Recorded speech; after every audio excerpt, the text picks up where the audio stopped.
Hello and welcome to Schmutzerella's Yarn Room. My name is Nancy and I am the owner and dyer behind Schmutzerella Yarns, and this is my show where I talk about the things that I'm working on, mostly knitting and crocheting and spinning and general yarn related, but today I have a couple of other things up my sleeve too. So thank you for giving me a shot if you're a new viewer, and thanks so much to all of my returning viewers. This is episode 2. I don't know if I already said that. But I was really nervous about posting my last video. I had been toying with the idea of starting a vlog for some time, but I don't know, saying words and putting it on the internet forever, that always kind of seems scary. And everybody was really supportive, and I really appreciate that. Thank you so much. So let's get into the yarn, shall we? First off, I'd like to start the episode with a featured colorway. Last episode we talked about troll boogers. That's part of my regular tonal line. But this time I would like to talk about my Schmutzerella's Movie Night Club. It's a no frills club. Every month there's an exclusive skein of Dude, which is my superwash fingering weight 80/20 merino nylon. I said that in a really strange way. That's okay.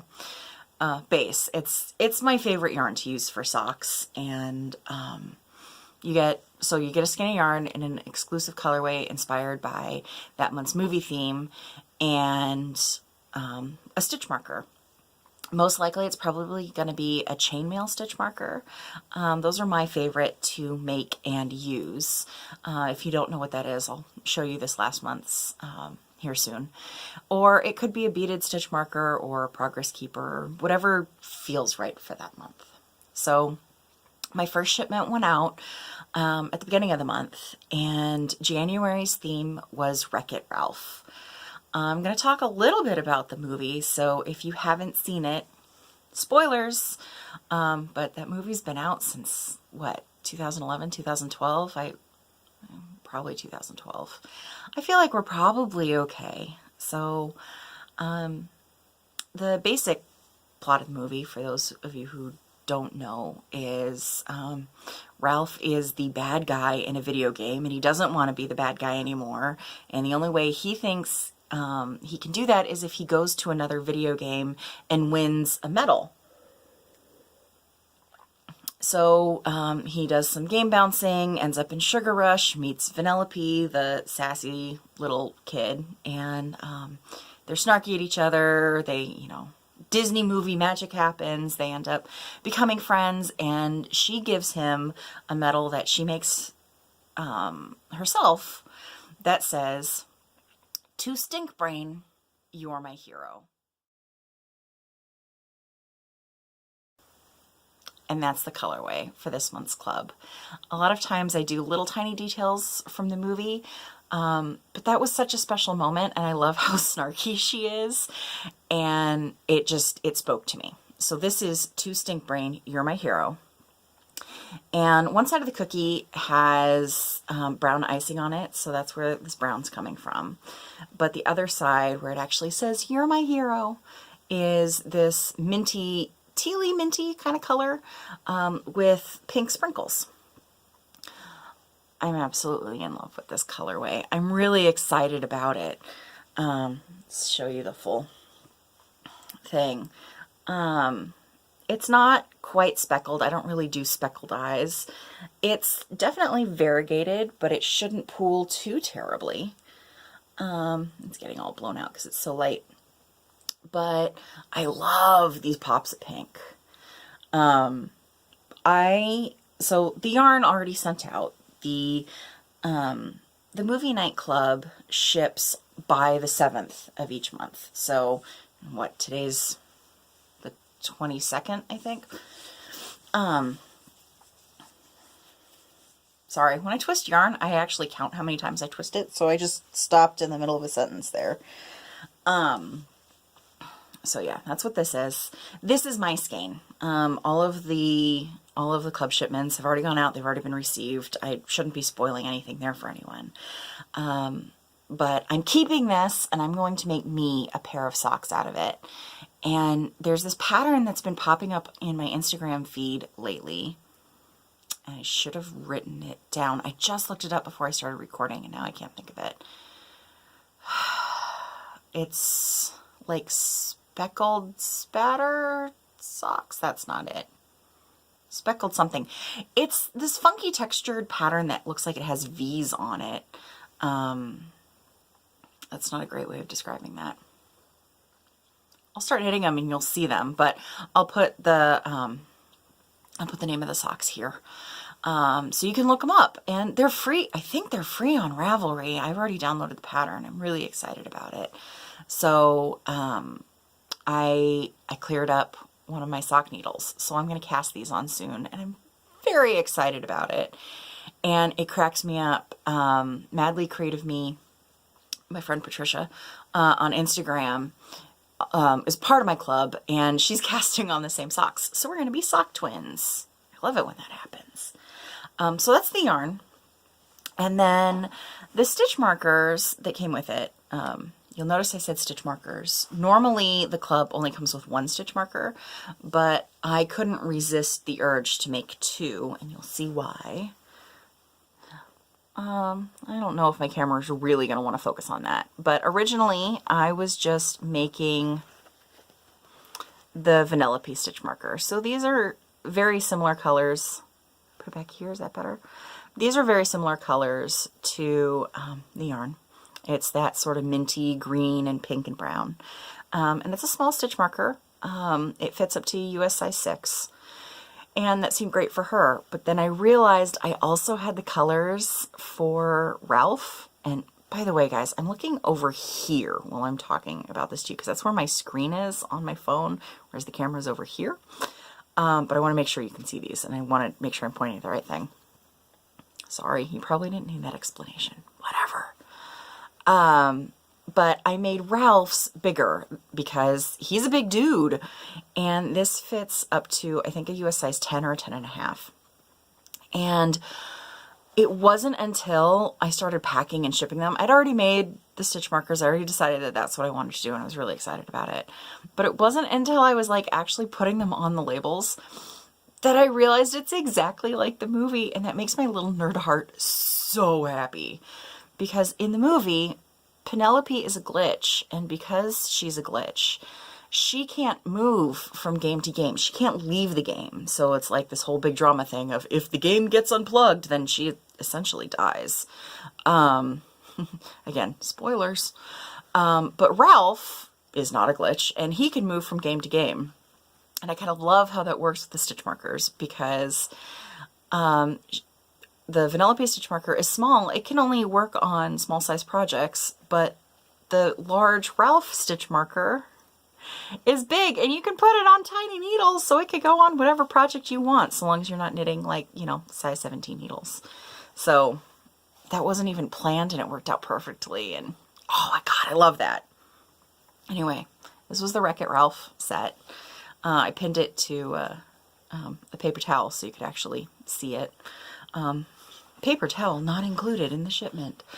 So you get those things. You get a little card that says, you know, what the colorway is and why. So that was January. This colorway is exclusive to the club for at least 6 months. It'll come back if I feel like dyeing it again. Don't hold your breath. So if there's a movie in the movie night club that you're really excited about, I highly recommend signing up for the club and jumping in, because who knows if I'm going to dye it again. So this is January. Sign-ups are open through the end of the month, through the 31st at midnight for February. And there's 1, 3, 6, and 12-month subscriptions available. So, and within, except for the 12-month subscription, which is, you know, a straight year, you can actually pick and choose which movies you want. I have all of the next 12 months movies listed. So if you don't want just the 1, 2, 3 option, you can do the movies that you love. February's movie is going to be Legally Blonde, and I really need to rewatch it and make sure that the colorway I want to dye is in fact the colorway I want to dye. I've sort of been planning something for a while, but I actually haven't seen that movie in years and years and years. I watched it a bunch when it came out. I really loved it then. Now I'm not as into chick flicks, so I haven't seen it in a long time, but Elle is super great, and there's a quote that I love, so if I do pick that quote, I already know what I want the yarn to look like, and I even know what pattern I want it in, and it's going to be a shawl, and oh, I'm so excited. So maybe go check it out. Moving on, let's talk about knitting, right? I don't know if you guys have noticed, but I finished my hat. This is the Violet Waffles hat. I don't remember who the designer is. I'll put it down here. But this is the either 4th or 5th Violet Waffles I've knit. Yeah, it's the 5th because I knit 2 hand spun hats. I already had another Violet Waffles that I made for myself, and I've done 2 as gifts. So there we go. I know how to count. But this one, I talked about it a bit last week, 2 weeks ago, last episode. Let's say last episode. I took this hand spun yarn and, I made a hat for my friend for Christmas. And when I was finished with it, I was looking at the ball of yarn going, I think there's enough for another one. And when I was getting to the decreases of this hat, I was really freaked out that I was going to run out of yarn. And I had posted on Instagram and I was like, guys, I'm playing Yarn Chicken, wish me luck. And everybody was like, time to decrease faster, which I don't know, normally I would kind of do, but I've made so many of these hats and they fit me exactly the way I want a beanie to fit that I didn't want to compromise. So I had a backup plan. I finished the 3 plies from the leftover bobbins that I was showing you guys last time. And I was like, okay, if I run out of yarn, I can, throw this in on the top. It's just sort of this random, it's already a random hand spun hat. It's fine if I throw in a little more yarn. Thankfully, it didn't come to that, which, by the way, quick segue, I just chain plied what I had left on those bobbins because it was a really uneven spin. I didn't want to use it for something else, so that's what these became. Yay! Anyway, but I finished it, and it's all this yarn, and it fits me beautifully. I really, really love it. I haven't ever made anything. Nope, that's a lie. I made one other thing for myself out of my own hand spun.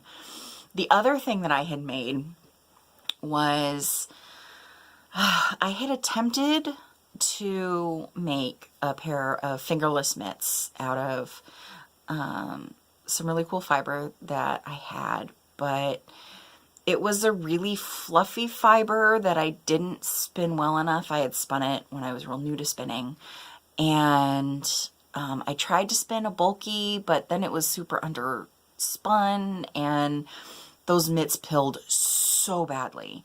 And it was like white and light blue, and they got really dirty, and I don't even know what happened to them. I should probably see if I still have them. But it kind of turned me off on the idea of knitting with my own hand spun.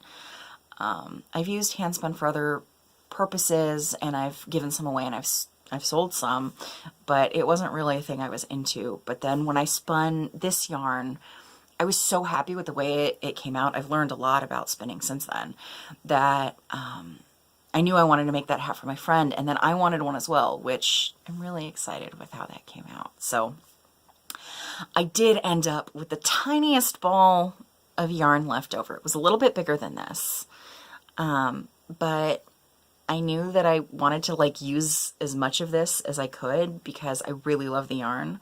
So I made myself a coaster. This was made on a Zoom loom. There we go. Which is just a little 3-inch pin loom. And I bought one years ago at Maker's Mercantile. I think they still carry them. I know that there's several places you can find them online. And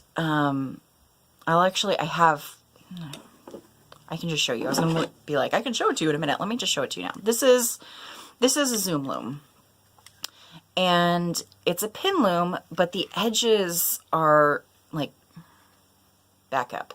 Pin looms are typically made with just like a little frame of wood and nails hammered into it. And you can just weave it and go. You can make them yourself. There's a million tutorials and patterns online if you want to make your own pin looms. But this one is, I don't know if there's anywhere I can put it where you guys can really see. It's made out of plastic, and so it's lightweight. And the edges are, that's what I'm kind of trying to show you.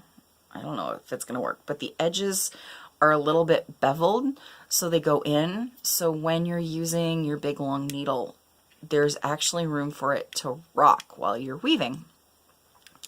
I love this thing. I bought it years ago. I was going to make a scrappy blanket out of it. That hasn't happened. I don't know that it ever will, but I had made all of these squares. This is one of them. This was using 2 strands of fingering weight held double. And, you know, I didn't really do much for weaving in the ends or finishing it off or anything. But when I moved into my apartment, I discovered I needed coasters. I was never much of a big coaster user before, but I don't know, for whatever reason I decided I needed coasters. I have a glass coffee table. That's probably why I didn't like that clinking sound. So I just pulled this out from under my mug just now. It's sitting here on my table. So I pulled these out of my scrap bag back when I moved in, and I've been using them ever since. I love them as coasters. They're like the perfect size for my mug and everything. And I love that I'm getting to get use out of these squares that who knows what else I'm going to do with it. So I had just a little bit of this yarn left over. So this still needs to get blocked, but I made a hand spun coaster out of it. And it doesn't really want to focus, but you can see that a little bit better. I took a size E crochet hook and I crocheted around the border of it to finish it off, and I wove in my ends. I'm going to wait to trim them until after it's blocked. But I have this really special, completely one-of-a-kind, unique coaster that is probably going to become my new favorite coaster. I already like the way it feels. So yeah, I'm really excited about that. But the thing with a zoom loom is it's really addicting. And you can, ooh, I'm going to sneeze. Okay. You can knock out a little weaving project like this in about 15 minutes to half an hour, depending on how tight this is and if you get distracted by things or whatever. So now I've been weaving on it again. That bat that I showed you guys last time that Sharon had made, I spun up and I chain plied, and I tried to keep the gradient intact. If we look in here a bit, you can see the yellows in here. And oh, it was a rough spin. There was still quite a bit of lanolin in the fiber. There still is quite a bit of lanolin in the fiber. I tried my best to wash it out after I spun it, but it's still quite sticky. I guess greasy is a better term for it. But it feels sticky to me. I don't know what the fibers are that are in it, but it's quite rough. It's overplied. I didn't do a great job spinning it, so I didn't really want to send it to Sharon as crappy yarn, frankly. So I wanted to make something out of it. And when I got the idea to, oh, drop my needle. When I got the idea to make the coaster out of the handspun for my hat, I decided, hey, wouldn't coasters be cool out of this? And that actually might be a great use for it because it kind of feels like rope. It still has a bunch of lanolin in it, so it's going to be a little bit water resistant. That seems like a great material for doing a coaster, right? So I have made a little less than 2 coasters now. This is still on the loom, obviously. But this is what I have left over. I think I'm going to be able to get maybe another one out of it. But this is the first one that I did. I wove the square out of the end of the ball that I was working from, which is very yellowy into orange. And, you know, it has these cool pops of purple in it. And then I wound the ball from the other direction because it had such little yardage. It was like 17 yards, I think, that I just wound it into a ball instead of a center pole ball. So I couldn't work from both ends. So I wound it the other direction. So the green was out on the outside, and I did the single crochet border in the green. So now I just finished weaving this before the episode. So I took the green end and I wove a square. So now I'm going to wind it back the other way and put an orange border on it. And then I think there should be enough yardage, like I said, to do one more. I'll probably just work that one straight through and see what happens, because that should be where the colors are starting to come together. I think it would be cool. So this is the one I am definitely sending to Sharon. He loves orange, and this is totally his colors. So I'm sending him this one. I think I might keep this one. We'll see how the other one comes out, but I'm going to keep one and I'm going to send him the others. And then we'll have like this matching set, because it was this joint project and I'm really kind of excited about it. So again, this still needs to get blocked. I did it right before I started recording. So I'm really excited about that. I feel like I found like the project that yarn needed to be. But the reason this is still on the loom is I wanted to show you what happens when you take it off, because it makes some cool sounds and you can really kind of see it, how easy it is. If you're not familiar with pin looms, just take a look on YouTube. There are plenty of videos out there on how to use them. It's pretty quick. I know Maker's Mercantile has one of these out as a sample. Last I saw, it even had some of my yarn on it, so you could go down there and check it out if you are local. But you finish weaving it, right? And then here we go. I'm just pushing up on it, and you pop it off the pins, and it makes that cool tink. And I love that. But that's all you need to do. And then you have a square. And see up here, all of these loops, this is where it was on the pins. So those are the holes that I crocheted into, and I just sort of worked in them where it made sense. And all of the corners are just a little bit different because of how you wrap your yarn around. So I just, made the corners work. But those are the holes that you can use to seam them together and everything. So this has a lot of, properties to it. So after the show, I'm going to go ahead and put an orange border around it. And I don't know, if I do that before I get to editing this, maybe I'll pop in a picture of what they look like. Or maybe you guys can just see it on Instagram or next episode, or I don't know, you've got an idea. So I'm really loving them. And like I said, just a little bit more. Yay! All right, let's get these out of the way. Oh, speaking of finding the perfect project for handspun, I was hoping maybe I could get your guys' help. I showed you last time this yarn, and I blocked it, and it's still pretty dense. It's a sport weight. And I gotta see if I can figure out how to make this camera focus on the yarn. But it's this sort of dark blue with sort of teal undertones and a vivid green and purple. It's single plied. It is 195 yards of sport weight. I don't know what to do with that.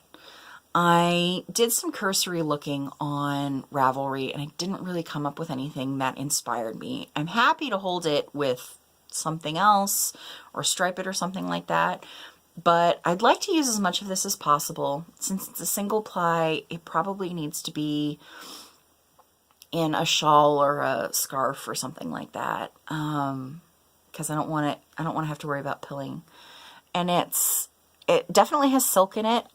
With how fuzzy this got, I don't know if you guys can see that halo, but it has quite a halo. I think it might be alpaca silk. But yeah, 195 yards, sport weight. Any ideas? Comment below or share with me on Ravelry or shoot me a message or let me know. Okay? Okay. Let's finish up with knitting. I was taking a moment trying to figure out if I wanted to do, or not knitting, spinning. I'm just confusing myself. So since I cleared all of the bobbins, I mean, that's what I was just showing you. That was what I was working on last time. That means I got to jump into my spin for the HH Sock Along, which was a Homestead Hobbyist who's a local fiber dyer. I think he's dyeing yarn now too. Last summer was doing a sock along that the idea of it was spinning yarn, intending to make socks out of it, and then go ahead and make socks. And it was 3 months. I blended my fiber in that time, but it's long over and done, but I'm still calling it my HH Sock Along socks.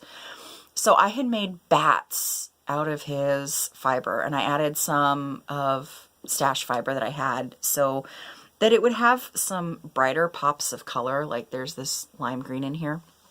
His fiber was beautiful, and I would have been perfectly happy to just leave it alone, but I wanted more fiber to work with because I was thinking that I wanted to spin thicker socks, and 4 ounces of a DK weight isn't really enough for a pair of socks for me.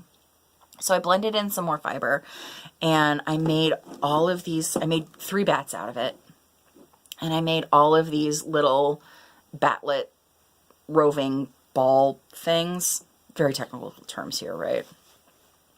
Here, I'll show you. It's all twisted. But I took the bat and I kind of ripped it into shreds so I could just pick them up and start spinning with them in little sort of bite-sized, fun-sized candy portions, which has been really great. I've been trying really hard to spin 15 minutes every day. Hashtag spin 15 a day on Instagram.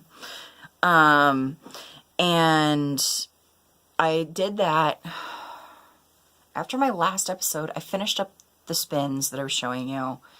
And I think that took me about 2 days. But since then, I've spent 15 minutes every single day except for one, some days longer. And now I have a bobbin that's going to go into this sock yarn. I'm really happy with how it turned out. I love how his original dye job is still clearly present.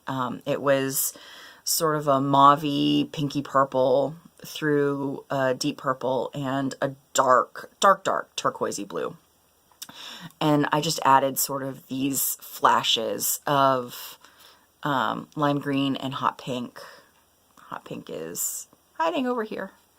Obviously you can see it a little bit better in these skeins, but I finished the first bobbin. The second one's on the wheel. I only have one of those little bumps in it. But it's going really well, and I'm super addicted to spinning this, and I'm really, really loving how it's spinning up, and I'm very excited about these socks. I think I'm gonna get there, guys. Okay, my phone is about to get to the point where file size limit has reached, so let's cut here, and I'll join you again in a minute.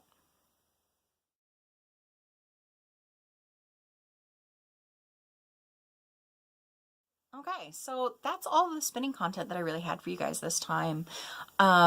I maybe have picked up some more fiber recently, so I'm really excited to be getting back at my wheel. I've really missed spinning. It's a great sort of daily meditative almost thing. I have always just sort of spun while I was watching TV or watching podcasts or listening to audiobooks.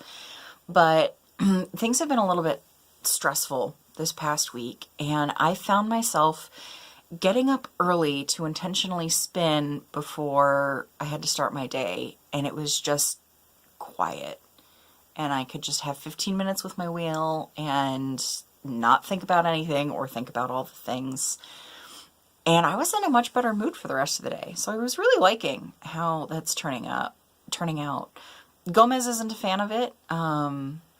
He can't be on mommy's lap while she's spinning. If you don't know, Gomez is my cat. He tried to climb up yesterday and crawl into my shirt like he does, but instead of sitting back like I'm knitting, so like there's a shelf here that he can sit on, I really sit up while I'm knitting, and there just wasn't, the physics were against him, and he was sad. I don't know that he's gonna come say hi today. He was in the window in my yarn room when I started, but a little while ago he just went flying through here, and I think he's probably taking a nap elsewhere now. So anyway, let's get back to the yarn. I finished Schmutzerella socks. These are this isn't it. This is the leftover yarn from his sockeye salmon socks. I was just doing them plain vanilla. If I can figure out how, I gave them to him last night. I had tried to record the podcast yesterday and I had some issues with it. And so I was seeing him last night, so I wanted to give him the socks. So I don't have them here to show you.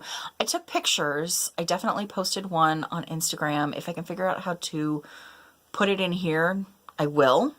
So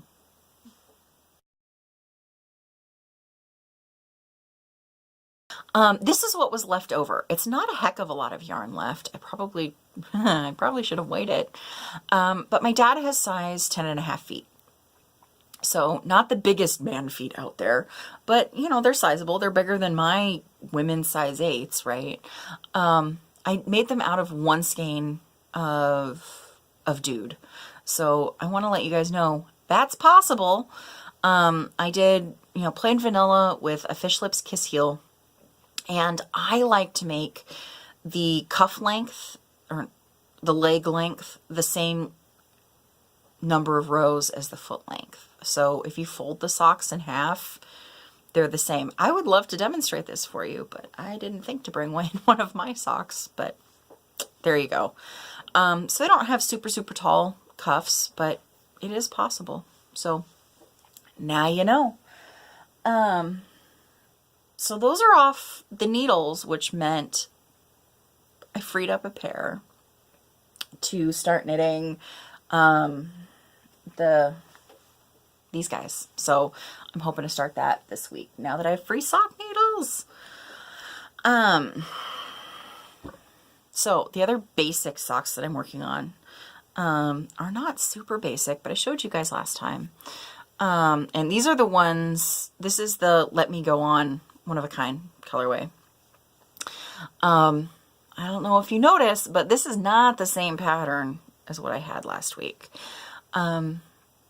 I got about this far with the Scatterbee socks, and it just wasn't right. I didn't like the way the colors were interacting. The fabric felt messy almost. It felt like, I should have taken a picture. It kind of felt like there was something wrong with the knitted fabric. And I went and I looked at a bunch of pictures of it on the Ravelry pattern page. And the socks that really looked the best were speckle dyed. And I don't really do speckle dyeing.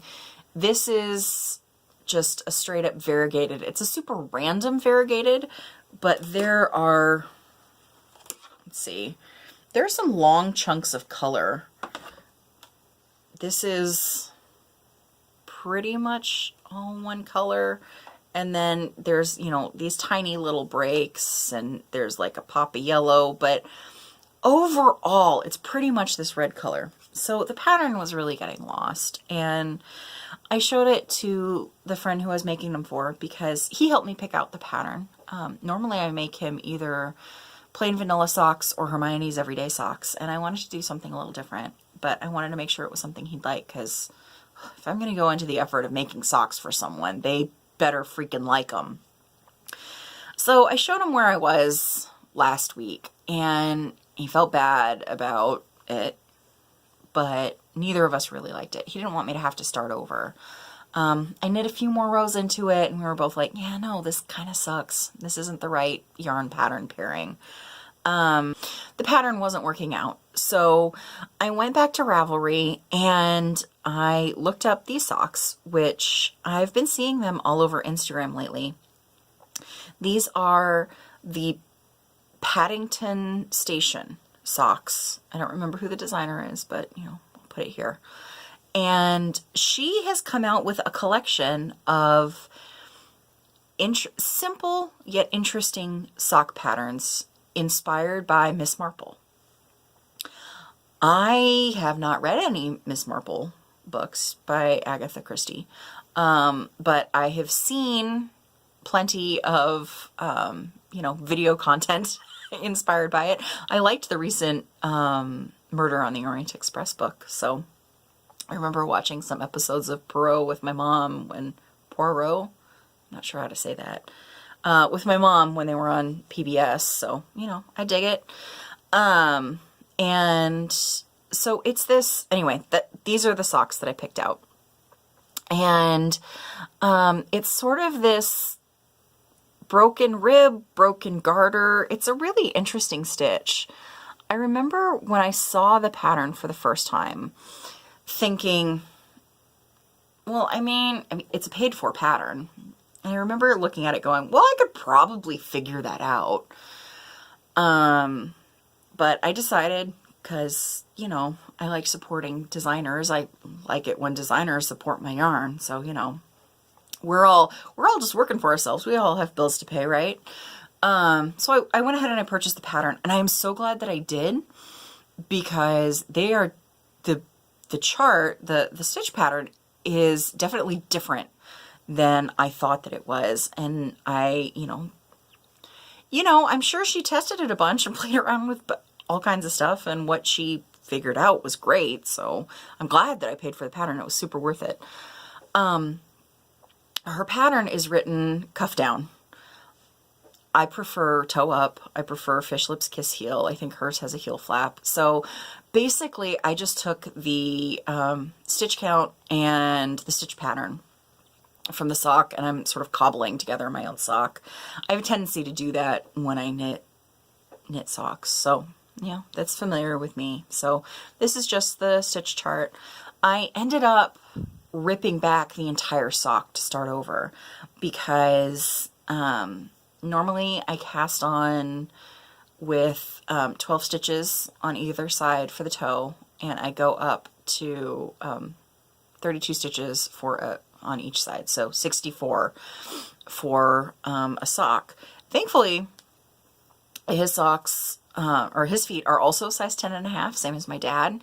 And for a fish lips kiss heel, you actually trace somebody's foot and you can figure out what size to make from that.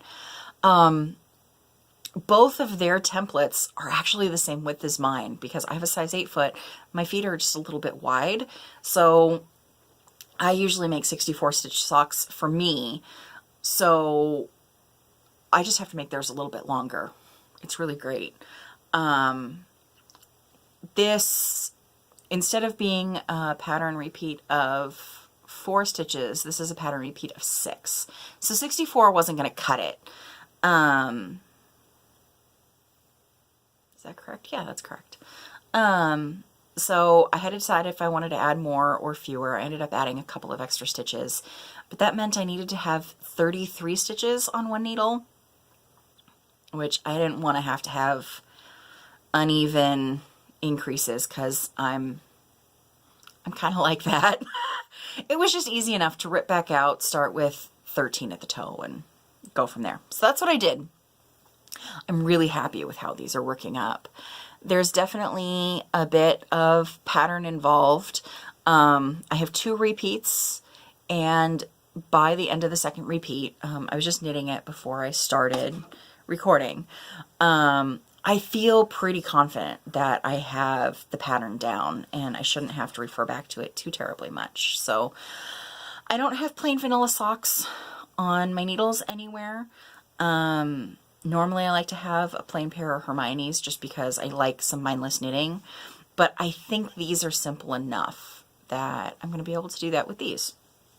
So that's cool, because the Wreck-It Ralph socks are certainly more complicated. I've heard from other people who have knit them that the pattern becomes pretty automatic, but it's still not just as mindless as this is. But then the other thing I'm working on, the other pair of socks on the needles, are my Argyle socks. You guys, these are intense. Argyle is not for the faint of heart, which, I mean, okay. So I tried to start to record the podcast yesterday. I already got, I was starting to talk about my Argyle socks in that episode. I already got the bobbins all straightened out and everything. I have literally not done anything with this sock since then. So it should be fine. And I just went to pick it up to show you guys. And everything is all tangled again. And I don't know why or how. But knitting intarsia is, especially with this many bobbins. I have 5 bobbins hanging off the sock right now. I'm going to get up to 9 at one point. Gonna spend your life detangling bobbins. But okay, I need to get this sorted out so I can show it to you. Okay, come on, guys. Anyway, it's worth it. It's absolutely worth it. Check this out. I'm so excited. I am halfway through the first diamond. The socks are knit flat. So here's the side of the sock. It opens. They're going to have to get seamed up later because in Tarja you really need to work flat. It's still so tight around the toe because I did the toe. The pattern calls for provisional cast on short row toe. I'm me and I have a tendency to butcher patterns, so I just did my regular toe and joined it. Anyway, the toe's still round, so then you split. And so I'm still sort of magic looping this other side, but I'm getting pretty close to, would you guys let go? I'm getting pretty close to where I'm going to be able to stretch it out all on one needle and lay it flat. It's just the needle tips are so long that it's really not efficient right now to do that. For those who care, the sock needles that I really like, and on all of these projects, are size, I think, 1.5. They're 2.5 millimeter Addy Rockets. Those are my absolute favorite for sock knitting. The reason why I said I think it's size 1.5 is I don't think the Addies actually have this as a numbered size. It's just a 2.5 millimeter. This is the back side. You can see the way that the colors kind of move up. This pattern has been really great. The yarn is, I think it's called Grapple from Grey Drizzle Fibers. She's a Seattle area indie dyer. I met her at Yarn Revolution where I picked up this kit. And she just, a couple days ago, she just had a trunk show at Serial Knitters in Kirkland. I think they kept some of her sock kits, and I think she has some listed online as well. So if you want to give Intarsia and Argyle a crack, I think she has some kits available. You gotta go check them out. But she was also the designer of this pattern, which is great because she has been super supportive and super helpful. I have been knitting along with 3 Green Bananas on Instagram. She's already finished her first sock. She started about a week and a half before I did. And her socks are looking absolutely beautiful. But I got tips from both of them on like here where my rakers, the white lines are called rakers. It's like they're starting to disappear in here, and they're tight and they're twisty and weird. But you can see up in the red section, they're starting to look a lot better. Because I messaged Grey Drizzle and I was like, help! She gave me some tips. It was great. Basically, it's really, really easy to pull these too tight because it's just on one bobbin. So it's like you just do one stitch and then leave it, and it's really easy to get them too tight. So I've been trying to be conscious about not losing those stitches, and now they're looking so much better. But the bobbins, man, you guys, the bobbins are weird. I don't know if you have experience knitting with bobbins. I never have. But there are a bunch of options on the market. I started with these. I found them at Maker's Mercantile when I was down there. And they're little tiny ones. And they have this little flexible cap. They're like silicone or something. And you can pop it open and, you know, wind or unwind your yarn. And then pop the sort of lid back down over it, and it protects your yarn, and it pinches where your thread's coming out. So it just kind of stays there, and as you're knitting, it's really, really easy to pull more yarn out, but it doesn't just like unravel and roll away. Right off the bat, I really, really liked these. I really loved them, but this is the Raker's color. There's very, very little yardage on here. I think the skein I started with was only 7 grams or 9 grams or something like that. And this is a quarter of it. And it pretty much fills this bobbin. So I knew that wasn't going to work for like the main foot color where you have to put 1/6 of a skein of yarn on it. So I got these sort of traditional bobbins from Clover. They look like, to me, they look like embroidery floss bobbins, but bigger. And there's this little notch in them where you can hook your yarn. So you unhook it and you unwind as you go. And then when you're ready to knit, you hook it back in this loop. And it keeps it from unraveling while you work. But you can load so much yarn onto this, which I thought was a good thing at the time. It made it very heavy, and it felt like it was pulling on my sock. And you get a whole bunch of these suckers hanging off your work. And they're bulky, and they have these little feet that try to get caught on your other strands. And I was having really, really big tangling problems. And I really didn't like it. And I sort of flashed back to this class that I took from Franklin Habit. I'm pretty sure he's the one, I'm pretty sure this is what he talked about. I might have dreamed it, but I mean, he's the only Intarsia teacher I've ever had. But he talked about how with hand sewing and embroidery, needlework, etc., in all of those needle arts, you are typically instructed to use about an 18-inch strand of yarn, which is, you know, about like this.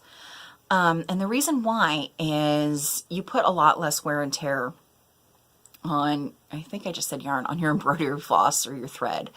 Because every time you go in and out of the fabric, it's applying friction and it's wearing on the thread. And if you've ever done cross stitch or embroidery or hand sewing, you know that by time you run out of thread, right, on your one strand, the needle end is kind of frayed. So, you know, you weave in your ends and you start another thread. That's fine. I remember it was years and years before I was like willing to accept that it was okay to weave in more ends. Because it also tangles a lot easier if you have a big long, you can't see my hands, you can't see what I'm doing out here, but a big long thread. And I remember him saying that for Intarsia, he didn't like using bobbins because you can wind a reasonable sized yarn butterfly on your hand, sort of tie it off and let that hang. Then you don't have the extra weight of the bobbins, and it's not, I mean, it still has potential to get tangled, but it's worth taking the smaller piece and weaving in more ends if you're okay with weaving in ends. Which, I mean, let's face it, that's not my favorite thing to do. I don't think that's anybody's favorite thing to do. But I do like needle arts, and I don't mind weaving in ends. So I decided to get some more bigger bobbins of this size, of this style, for my main colors. And you can see I wound off a chunk of that green, and these are the original bobbins that I started with. So there's still a lot left on here that, you know, I'm going to have to join and work with. But I got these other bobbins. I bought them off of Amazon, and they're not very good. The seal isn't as good. I think the plastic itself is a little bit too flimsy. So I'm having problems, which, I mean, now it's not going to want to do it because I'm telling you about it. But while I'm knitting, it starts to unravel itself. So I went to Grey Drizzle and I said, help, what kind of bobbins do you use? I'm having problems with mine. And she also really likes this style, but the ones she recommended to me and she got from Knit Picks. So I went to Knit Picks. I haven't ordered from Knit Picks probably since I started dyeing yarn. But I went to Knit Picks and I got 3 different sizes of bobbins.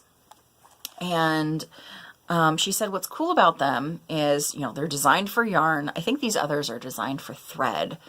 But I think they're this style. I don't know if you can see, there's this little ridge here that can actually be used to stack the bobbins together.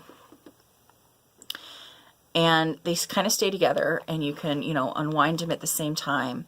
But if you have a whole row of bobbins like that, sure, it'll twist around each other like this just did, but you're not going to get this twisty nonsense happening.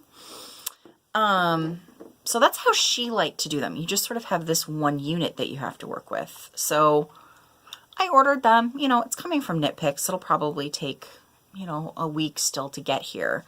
I'm still going to plug away on these because I really enjoy knitting them. But I have to knit them when I'm calm and it's quiet and the cat isn't anywhere near me because he really loves attacking all the bobbins. So these aren't going very fast. They're definitely a labor of love, and I think they're super worth it. Since I didn't like how the beginning rakers were turning out, and I am a super duper perfectionist, guys, I really thought about ripping the whole thing back and starting over once I figured out what I did and didn't like about using the bobbins, and I had tips and stuff. And I finally decided, no, I'm just going to leave it because it still looks okay. It's still a functional sock. But it's a learning experience, and it's okay for the stitches to not be perfect.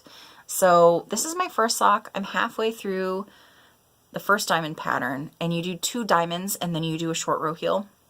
So I'm a quarter of the way through the foot.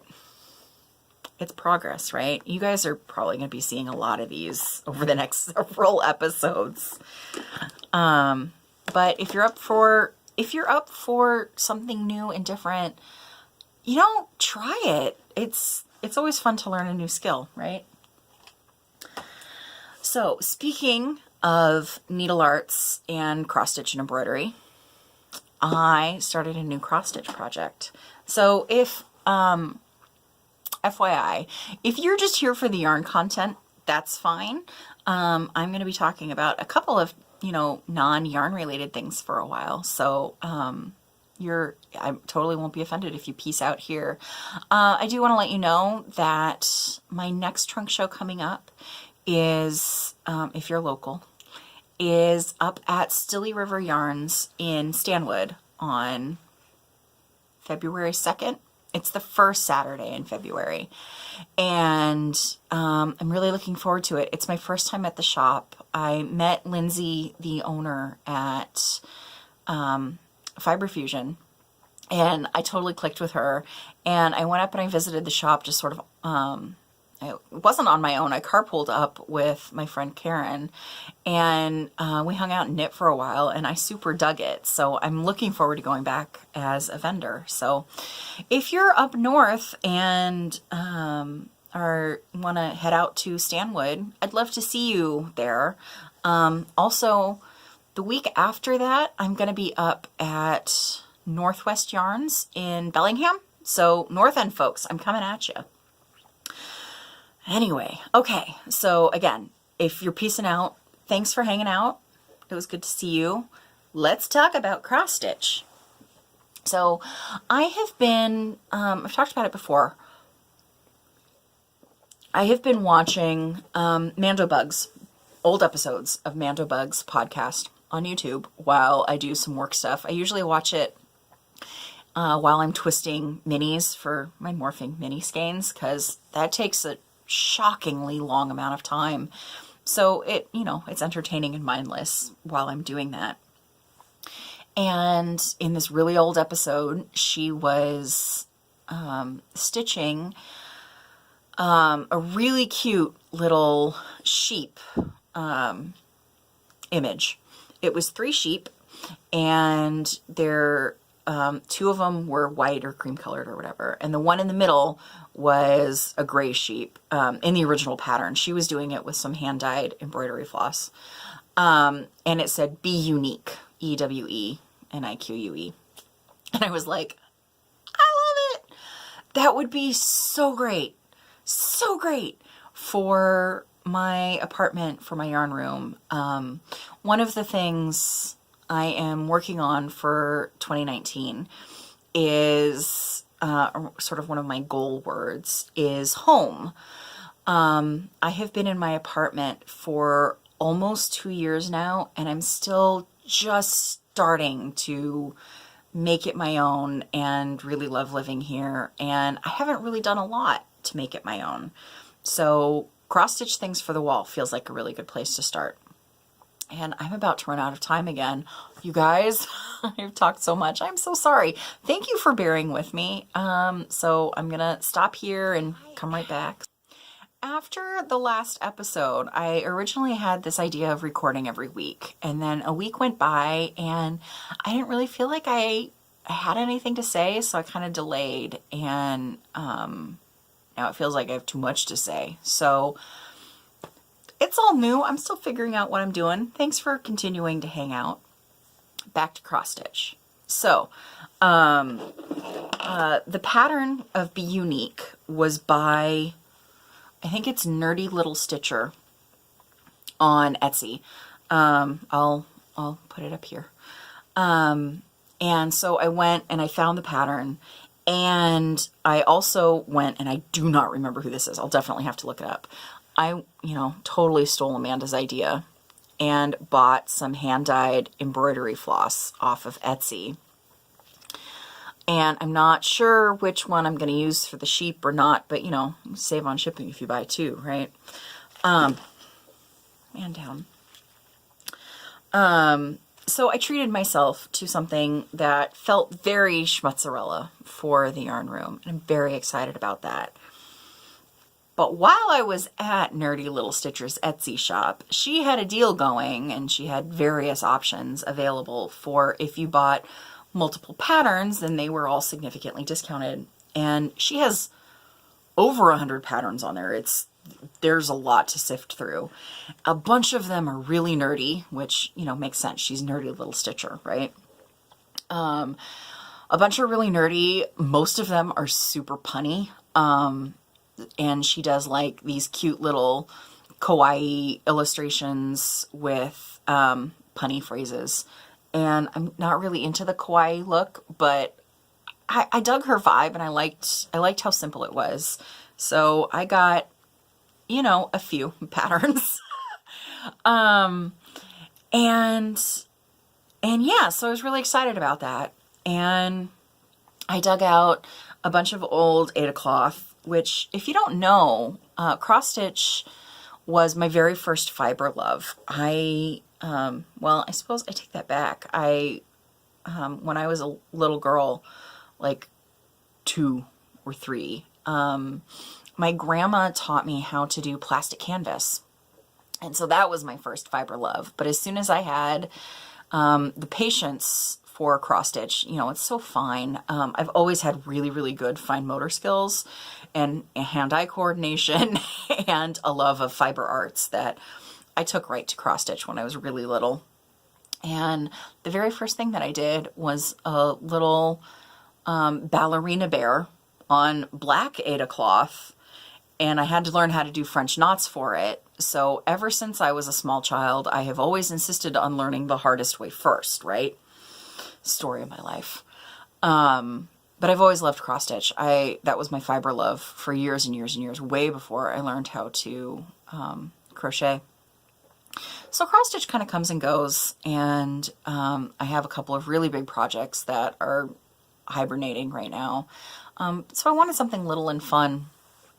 But so I got these little cute signs, right, for my apartment. One of them, which, nope, you guys will see it when I get to it. Surprises. But I was just going to do it, you know, basic white, little saying or whatever. But then I came across Clouds Factory, another designer. She has her own website at cloudsfactory.net.com. I'll put it here. She has a haunted house pattern that I absolutely adore. That's a lot bigger than the things that I'm talking about now, but I thought would be a great statement piece for my apartment. But one of the things that makes that pattern look so cool is it was designed on hand-dyed fabric. And I went, you know, I'm an indie dyer. I could dye Aida cloth, right? So I went and I watched a bunch of videos on YouTube. I will link, I don't remember who the person was that I liked, but it's in my YouTube history. I can go find it and share with you guys the tutorial that I really liked and found. But I learned how to dye my own Aida cloth. This was the first one I did. And I don't know how well you can see. It's very light. But it's mostly white, but there's these little spots, patches of a very, very pale turquoisey aqua color that just gives it a little bit of interest, a little bit of dimension. Once I start stitching over it, you're probably never going to be able to see it, but it felt like a good place to start. By the way, I dye these completely differently than I dye yarn. It uses liquid RIT dye that I bought at Fred Meyer, so I know it's available at Joann's and stuff like that too. So, you know, give it a shot if you're interested.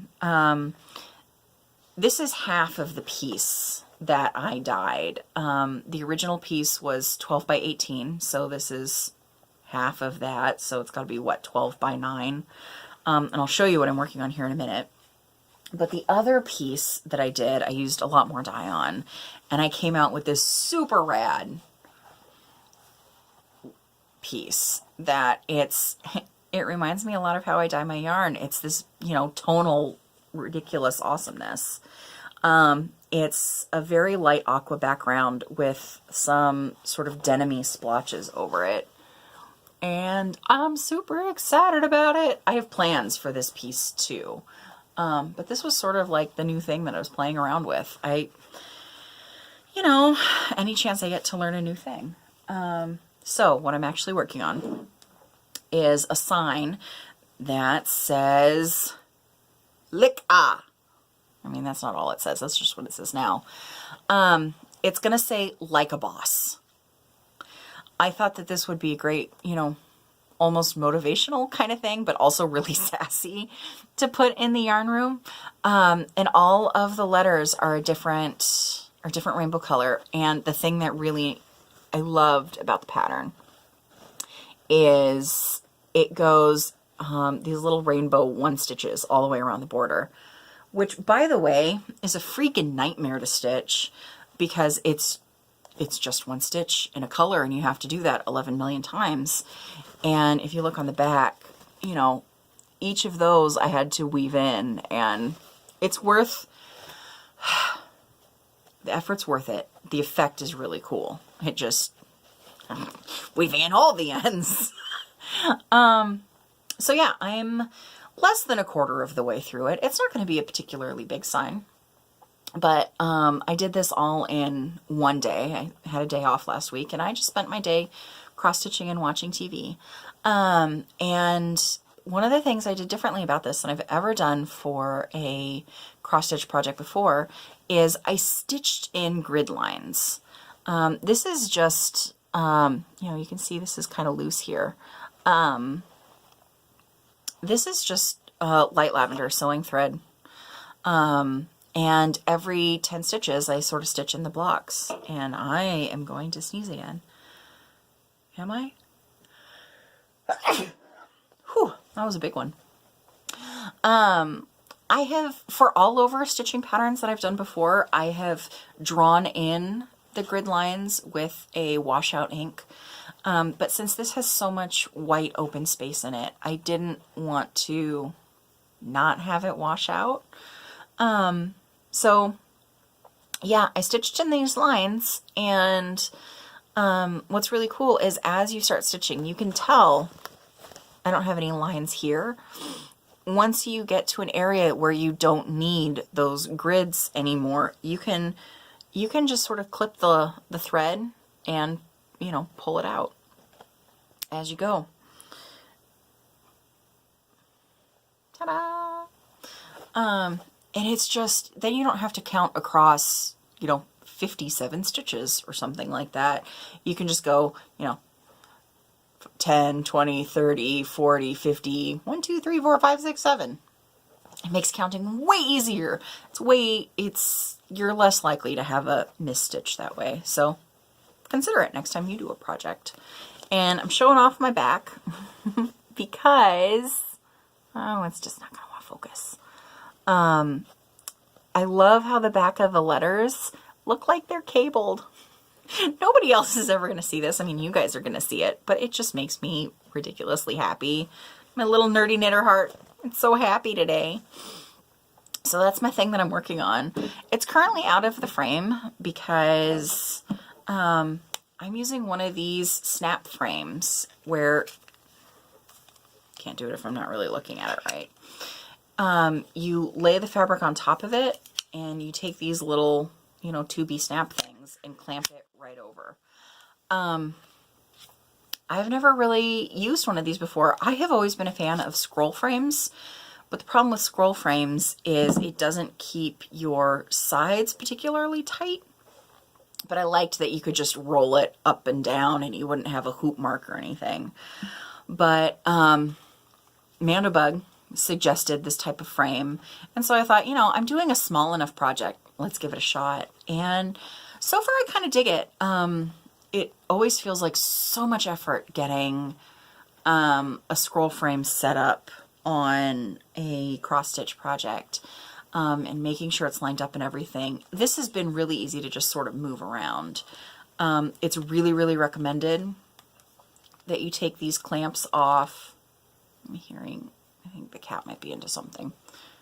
It's really recommended you take these clamps off and take the fabric out of it while you're working, which that's not something I've ever really had to worry about, but I'm trying it. It's a new experience. It's a new tool. And I have all of my colors on the little bobbins. These past 2 weeks were all about winding bobbins, you guys. Oh my God. Thankfully, these are just like, a skein of embroidery floss is like 8 yards. So those go really quick. And I have it on a big giant hoop, so I can throw it in a bucket. My bucket is here. And have it sitting on the couch with me with my scissors and everything. And Gomez doesn't really mess with it. So that is great. I'll put my thread away too. So that's all the crafty things. A little side note, I don't know what I was just going to say there. Little side note kind of thing, is totally non-crafty related, but a little bit about Nancy, is one of my favorite things to do outside of the yarn world is I love to play games. I'm a big fan of board games. I used to be a member of a board game league, but unfortunately that participation dropped and that kind of got disbanded. But I play board games with friends. Most of my non-yarn friends that I hang out with, I actually met through our board game group. And another thing that I'm super into is Magic the Gathering. And by super into it, I mean I play some Arena, which is the fairly new free-to-play computer version of Magic. And I play casually with some friends, and I go to pre-releases. And this last weekend was the Ravnica Allegiance pre-release, and I went and I got to play twice, and I was really excited. So I wanted to share a little bit about that with you guys.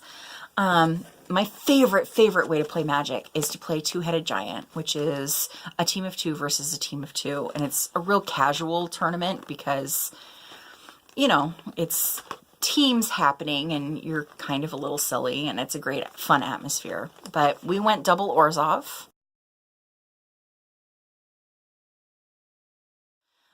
Which is the Black-White Guild. And we did okay. We won 3 games and lost 1. I think we came in 5th place, maybe 6th.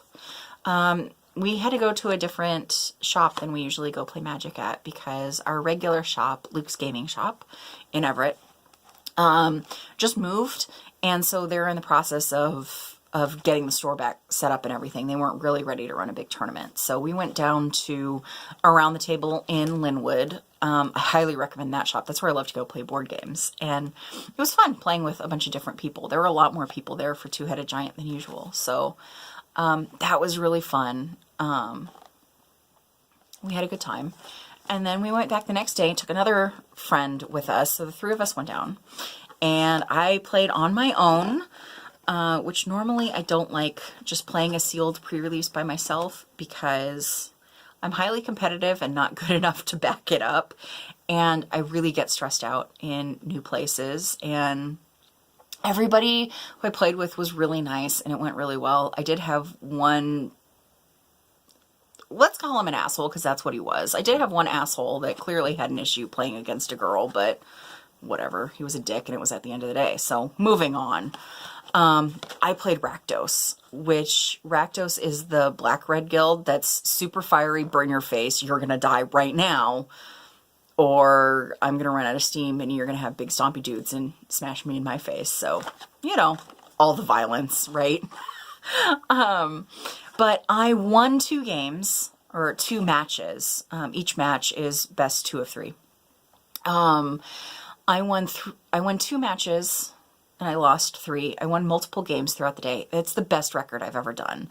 Because usually when I go and play on my own, I get too stressed out and I feel jittery about the rules. And I'm very unlike me. And I did really well for me. So that's great. I won a few packs. From Two-Headed Giant, we won 2 packs. And from the sealed, I won 1. So, you know, I didn't walk away with nothing. I got some cool cards. But part of why I wanted to talk about this with you is I wanted to show you my dice bag, which is a pattern on Ravelry. It is called Pyramid Pods. And it's just the seed stitch deal that you sort of origami it so it folds upright, that I inserted a zipper in. The original pattern, I think, has a button on it, but since I was going to be keeping dice in it, I wanted it to be able to zip up. I didn't want to lose anything. And this is like the Franklin episode. I made this right after taking a couple of classes from Franklin. This one was zips and steeks. And so I had learned how to install a zipper. This was like in 2015 or something. But I wanted to right away learn how to put in a zipper. I like hand stitched it in and everything. I have been using it as my magic bag since then. So that's coming up on 4 years. And this thing still looks like new and is still holding up really well. I made it out of my worsted weight Epic base. The color is Crucio. And I love it. But what's nice about it is I made it big enough that I can actually shove in here some paper for a score pad, and where'd you go? My pen. And, you know, when, and a stack of sleeves for playing Magic. When you go to these events, you end up usually getting a box that has, you know, your cards come in here, you get a die with it, and, you know, you have a divider and stuff. All of your cards will fit in here, but you have to bring things to the tournament, like, dice for counters and your pen and your paper and, you know, whatever. So I'm able to get all of that in here and keep it pretty well self-contained. Here's my Rakdos deck. And here's, you know, all of my dice. Yay! So I know I'm not the only nerdy knitter out there. I thought that you guys might like to see a different kind of dice bag. This isn't a free pattern. I think it's in like euros or something. I think when I was looking at it earlier today to look up the name, it was about $4.50 with the conversion rate US. So, but if you're into Magic, I wanted to share with you kind of what I built. It's you know, it's very Rakdos, it's very red-black, but this guy, the Spear Spewer, was my hero of the day. You tap him and deal damage to all players, so including myself, but it was a great way to really quickly get my opponents down real fast. And it was a great way for turning on Spectacle, and Spectacle is the keyword for the Rakdos Guild this time around. And these cards were so great with it. It's a real low cost to play with Spectacle, and hey, this one, here's some damage right to your face, or, you know, it deals 3 damage to something. So it can go right to your face. It can go, I think it says any target, so it could go to a planeswalker. I didn't have to encounter any planeswalkers. Or to some big, dumb Gruul creature that needs to die and get out of your way. Mostly I just hit him in the face with it right away. And then the, I can't read it backwards, Spike Wheel Acrobat. All of a sudden you have a 3-drop 5/2. It was so good. I had so much fun playing with it. I am really looking forward to playing it some more casually with my friends. We all kept our decks together because we never got paired up to play against each other. So we're gonna do our versions of Sealed with each other, and that'll be fun. So I talked for a really, really long time today. Thank you guys for listening. Thank you for sticking around and listening to me talk about Magic. If you're still here, I kind of hope someone's still here. I'm willing to talk to nothing. That's fine. But this has been fun. I'm hoping next episode won't be quite as long. I still don't think I'm going to have any kind of set schedule for when I want to record. I think it's probably best for me to just show up and talk about things when I have things to talk about. Probably won't wait as long. I don't need to have to go through all the things. But it is what it is. So if you were sitting here watching me this long, I really hope you were doing something fun while that was happening, like doing some knitting or spinning or petting a cat. I don't know. So I'll see you next time.